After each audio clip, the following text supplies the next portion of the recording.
मेरे पीछे आप जो बंगला देख रहे हैं ना, ये छत्तीसगढ़ के सबसे ईमानदार डीएफओ मनीष कश्यप का है। अब समझिए कि वो ऐसे ईमानदार डीएफओ हैं जिनकी कार्यप्रणाली को देखते हुए पूर्ववर्ती सरकार के मुख्यमंत्री ने भरे मन से इनको सस्पेंड कर दिया था। अब समझिए कि डर का आलम ऐसा है कि 3 लेयर की सुरक्षा है। आप देखिए यहाँ पर बांस का पहले एक लेयर बनाया गया, पीछे देखिए यहाँ पर बैरिकेड्स भी रखा गया है और उसके पीछे देखिए एक और बैरिकेड्स लगाया गया। 3 लेयर की सुरक्षा दी गई है, क्योंकि आपको बताना चाहूँगा आज जो है कांग्रेस पार्टी ने उनके बंगले का घेराव किया। अब समझिए कि कांग्रेस पार्टी घेराव कर रही है और यहाँ के डीएफओ साहब हैं वो पहुंच गए हैं हमारे देश के यशस्वी प्रधानमंत्री मोदी जी के संसदीय क्षेत्र वाराणसी पे। तो आप लेकिन इसके पीछे कुछ कहानी है, कुछ तथ्य दिखाऊंगा किस तरह से। आप पीछे देखिए बंगले के पीछे ना एक नेम प्लेट होता है, समझते हैं ना।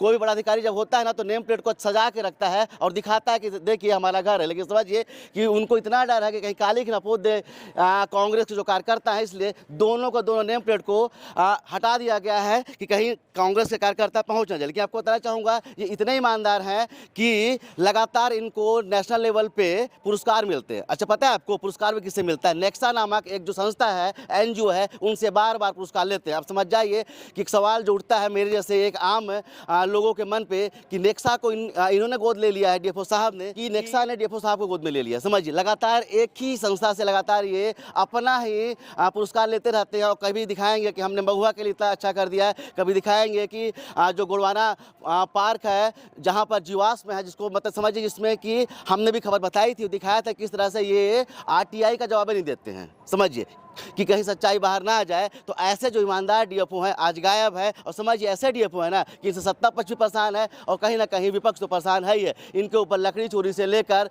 लगातार कई गंभीर इल्जाम लगाए। समझिए कि ऐसे डीएफओ जिनको तत्कालीन सरकार के मुख्यमंत्री ने भरे मन से अगर सस्पेंड कर दिया होगा तो समझिए उनकी कार्यप्रणाली कैसी होगी। मैं अभी एमसीबी जिला के जिला मुख्यालय पे हूँ। स्वास्थ्य मंत्री का गृह क्षेत्र आता है, यहीं से वो विधायक है। समझिए उन्हीं के कार्यकाल पे उन्हीं के जो नगर पालिका अध्यक्ष हैं और जो बीजेपी के नेता हैं उनको यहाँ के डीएफओ थे ना कार्यालय के अंदर से धक्के मार के बाहर निकाल दिए थे। अब समझिए इसके साथ में अगर सत्ता पक्ष परेशान है तो विपक्ष कितना परेशान होगा। और उसी को लेते हुए लगातार जो गंभीर आरोप जो यहाँ के डीएफओ पे लग रहे हैं उसको उन सब मुद्दों को लेकर आज जो कांग्रेस पार्टी है वो घेराव कर रही है यहाँ के ईमानदार, समझिएगा यहाँ के छत्तीसगढ़ के सबसे ईमानदार डीएफओ का। तो समझिए यहाँ पर पुलिस बल भी है, पुलिस कोरिया जिला के और एमसीबी जिला का पूरा पुलिस बल है। जो फॉरेस्ट के जितने भी अधिकारी होते हैं वो सब के सब यहाँ पर हैं और कहीं से वो उनकी पूरी कोशिश है कि एक भी कांग्रेस ये अंदर मत आ पाए और इस बंगले तक ना पहुँच पाए। लेकिन समझिए आखिर ऐसा इतना कौन सा डर है? आखिर जो डीएफओ साहब है जब घेराव हो रहा है तो उनको आकर सामने अपनी बातें रखनी चाहिए थी और उनको बताना चाहिए था कि जो इल्ज़ाम लग रहे हैं वो गलत है। जो पुरस्कार हमको एक ही संस्था नेक्सा जो है, जो दिल्ली की जो एनजीओ देती है, वो हमको हमारी ईमानदारी के दम पे दे। तो चलिए कांग्रेस का प्रदर्शन जारी है और जैसे यहाँ पर लोग कांग्रेस के जो लोग हैं, जो नेता आते हैं तो हम उनकी बातें सुनाएंगे कि आखिर उनका क्या कहना है। लेकिन समझिए लगातार 4 घंटे से जो मार्ग है ना, ये मुख्य मार्ग है, ये बाधित है। समझिए उस साइड लोग खड़े हैं, इस साइड भी लोग खड़े हैं। समझिए आप विजुअल्स में देखिएगा किस तरह से महिलाएं जो है परेशान है। इधर स्कूल होता है, इधर अस्पताल होता है और दोनों के बीच में प्रशासन ने किस तरह से इस मुख्य मार्ग को देख लीजिए, पूरा का पूरा बैरिकेड्स उधर भी लगा हुआ है, बैरिकेड्स इधर भी लगा हुआ है, कोई आ जा नहीं सकता, कोई मूवमेंट यहाँ से। लेकिन समझिए किस तरह से महिलाएं यहाँ पर आ रही हैं और अपना दुख दर्द बता रही है मीडिया कर्मियों के सामने पे कि हमारी बच्ची बीमार है, हमारे बच्चे स्कूल में फंसे हुए, हम जाएँ तो जाए कैसे। लेकिन समझिए कि उनकी समस्याओं को ध्यान में देते हुए लगातार 4 घंटे से ज़्यादा से इस मुख्य मार्ग को बाधित कर दिया गया है, बंद कर दिया गया है। तो चलिए जैसे कांग्रेस के लोग आते हैं तो आपको दिखाते हैं कि ईमानदार डीएफओ के बारे में, छत्तीसगढ़ के ईमानदार डीएफओ के बारे में आखिर कांग्रेस ही क्यों धरना दे रहे हैं और उनका क्या मानना है। मेरा बच्चा एसपीएस स्कूल में है, एग्जाम देने की वजह से मैं स्कूल भेजी थी, उसकी तबीयत खराब है। 4 बार वो फोन आ चुका है स्कूल से लेकिन जाने नहीं दे रहे हैं। वन अधिनियम का उल्लंघन कर रहा है, इसके ऊपर एफआईआर कराना चाहिए यहाँ के लोगों को। लेकिन ये इतना भ्रष्ट अधिकारी है, मंत्री का पूरा संरक्षण प्राप्त है, मंत्री के साथ मिलकर पूरा माल खा रहे हैं। पैसा कांग्रेस की सरकार में दिया गया अमृत धारा के विकास के लिए, पूरा पैसा फांसी पार्क में लगा के मंत्री और डीएफओ दोनों खा गए। उस पैसे का हिसाब कौन देगा? जनता के पॉकेट का पैसा था वो। ये अत्याचार कर रहा है लगातार, न किसी की सुनता, जनप्रतिनिधियों का अपमान करता है। जंगल की कटाई लगातार चल रही है, वन्य पशु खुलेआम रिहायशी क्षेत्रों में विचरण कर रहे हैं। वन पशु के रेस्क्यू का पैसा खा रहा है बैठ के यहाँ पे और सोच रहा है मैं मंत्री को सेट कर लिया तो सबको सेट कर लिया। इसकी गुंडागर्दी, इसकी दादागिरी अब एमसीबी जिले में चलने वाली नहीं है।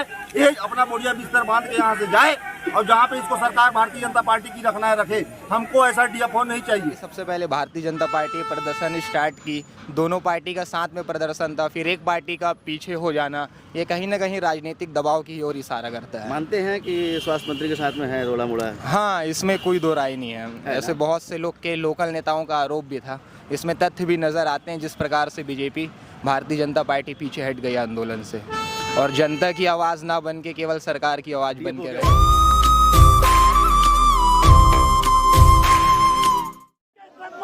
कांग्रेस के हजारों कार्यकर्ता आज यहाँ पर धरना दे रहे हैं। उन्होंने पहला बैरिकेड तोड़ दिया है और कुछ युवा कार्यकर्ता भी है कांग्रेस से। चलिए उन्हीं से बात करते हैं। बोल रहे हैं कि डीएफओ साला चोर है, ये इन लोग बोल रहे हैं, हम नहीं बोल रहे भाई। सबसे पहली बात है आखिर चोर का है वो? एक सेकंड, चोर का है बोल रहे हैं? क्या है कि घर जो है वो घर गिरा रहे हैं, घर को गिरा रहे हैं, घर को गिरा रहे हैं। पूरी जंगल का लकड़ी तस्कर करके बेचवा रहे हैं। डीएफओ के सानिध्य में, इन लोग के सानिध्य में पूरी लकड़ी बिक रही है। ये मंत्री जी के यहाँ बक्सा भर भर के पैसे जाते हैं, लकड़ी का, आपके जमीन का, रेत का, जितने भी खनिज संपदा है हमारे यहाँ, छत्तीसगढ़ का, एमसीबी जिला का और अडानी अंबानी के हाथ में इस तरह का जो है तो साम्राज्य। जिस तरह से आप लोग प्रदर्शन कर रहे हैं, हजारों की संख्या पे आप लोग आए हुए हैं, क्या लगता है शासन प्रशासन? बिहारी मंत्री जी का छर रहा है। माइक छोड़िए। हजारों की संख्या पे आप लोग आए हैं, क्या लगता है सरकार जगेगी अभी? बिल्कुल जगेगी। इससे पहले भी शिक्षा विभाग में जितना घोटाला हुआ था उसमें डीओ कार्यालय अपन घेराव के थे, उसके तत्पश्चात तुरंत डीओ का ट्रांसफर हुआ था। अभी सीईए मत से जितना भी काम हुआ उसका पूरा हिसाब दे डीएफओ मनीष कश्यप और अधिकारी मिले हुए हैं मंत्री साहब। चले कुछ और भी लोग, माइक छोड़, माइक हाथ छोड़, हाथ छोड़। सीईए मत से जितना भी काम हुआ उसका पूरा हिसाब देना पड़ेगा डीएफओ साहब से। और अभी मनेन्द्रगढ़ में खुलेआम भालू घूम रहे हैं। आज देखिए मनीष कश्यप जी के सुरक्षा के लिए इतने पुलिस और फॉरेस्ट के अधिकारी खड़े हैं। अगर ये मनेन्द्रगढ़ में सुरक्षा के लिए खड़े होते तो क्या भालू खुलेआम घूम पाते? डीएफओ का ऑफिशियल स्टेटमेंट है कि भालू हमारे शहर में है, ये नहीं है। भालू यहाँ आज ही एक आदमी को काटा है भैया, आज ही यहाँ पे क्षतिग्रस्त किया यहाँ के लोगों को। भालू काटा है, आपको पता होगा। जितने सुरक्षा मनीष कश्यप अपने घर में और डीएफओ कार्यालय में किए, यही काम अगर भालू पकड़ने में किया रहता तो आज उनको ये काम नहीं करना पड़ता। चले आप देख रहे हैं जो कार्यकर्ता है वो काफी ज्यादा आक्रोशित है। और कुछ और भी लोगों से बात करें, कुछ और भी जो यहाँ के नेता है, जो पूर्व विधायक, उनसे बात करने की कोशिश करते हैं। हमारे साथ में पूर्व विधायक गुलाब कमरो जी भी हैं। जिस तरह से आप लोगों ने प्रदर्शन किया, इतनी भारी संख्या में जो भीड़ यहाँ पर इकट्ठा हुई डीएफओ कार्यालय के घेराव के लिए, क्या लगता है जनाक्रोश काफी ज्यादा है?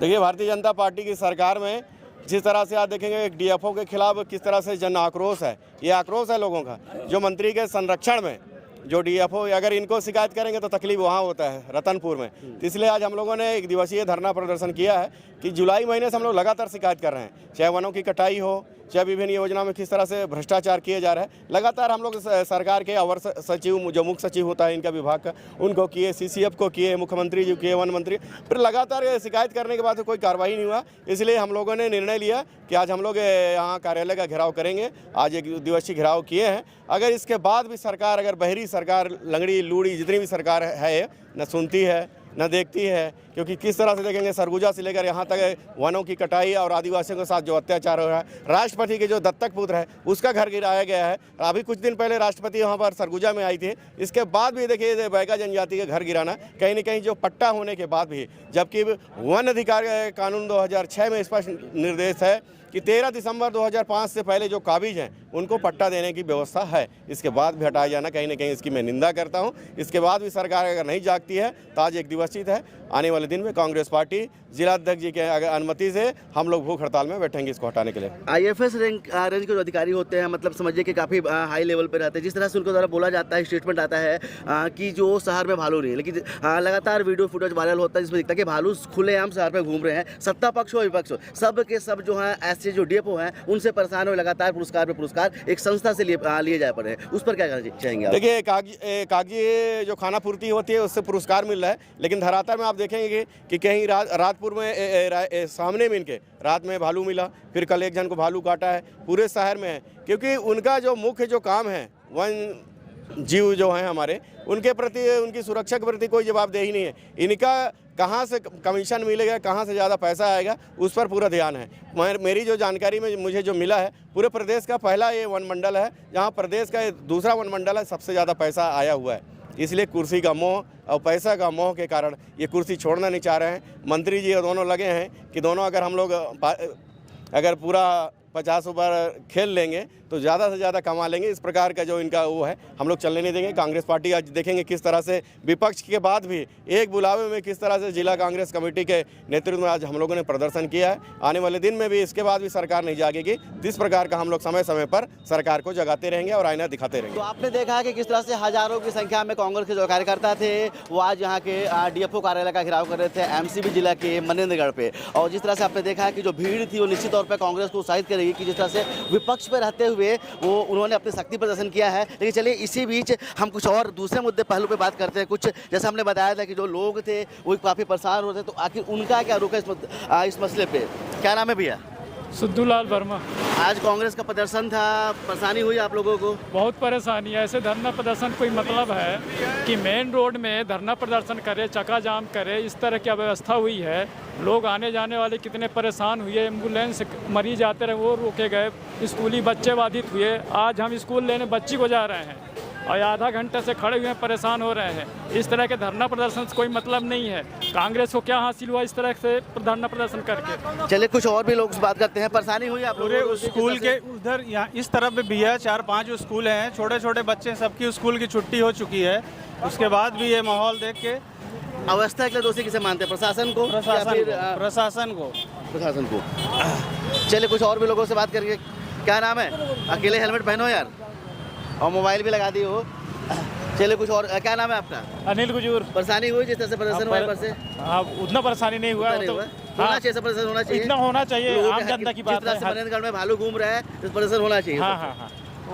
क्या नाम है आपका? सोनू अरोड़ा।